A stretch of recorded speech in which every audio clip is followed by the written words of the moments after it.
आज का पहला वर्ड है रंग में भंग डालना। इसका इंग्लिश में मतलब होता है प्ले द स्पॉइल स्पोर्ट। चिढ़ जाना, गेट इरिटेटेड, गेट इरिटेटेड। किसी को अनदेखा करना का इंग्लिश में मतलब होता है turn a blind eye to somebody.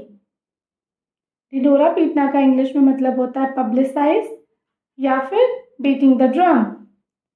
अपने बुरे कर्मों के नतीजे या परिणाम भुगतना इंग्लिश में मतलब होता है फेस द म्यूजिक या फेस द कॉन्सिक्वेंसेस।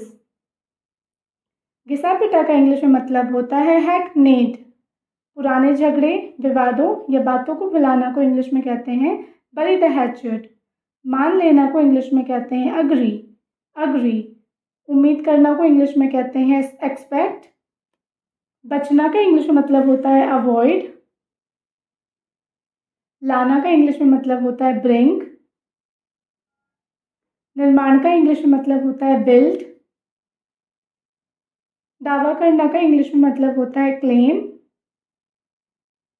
चढ़ना को इंग्लिश में कहते हैं क्लाइंब। विलंब को इंग्लिश में कहते हैं डिले, डिले। चलाना को इंग्लिश में कहते हैं ड्राइव, ड्राइव। दुश्मन को इंग्लिश में कहते हैं एनिमी, एनिमी। बुखार को इंग्लिश में कहते हैं फीवर, फीवर। बदलना को इंग्लिश में कहते हैं स्वैप, स्वैप।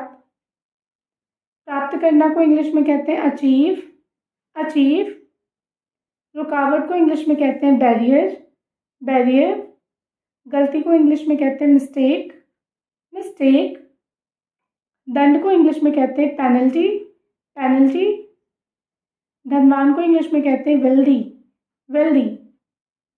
अनुमति को इंग्लिश में कहते हैं परमिशन, परमिशन। उपलब्धि को इंग्लिश में कहते हैं अचीवमेंट, अचीवमेंट। अगर आपको ये वीडियो अच्छा लगा हो तो do like, share and subscribe to my YouTube channel.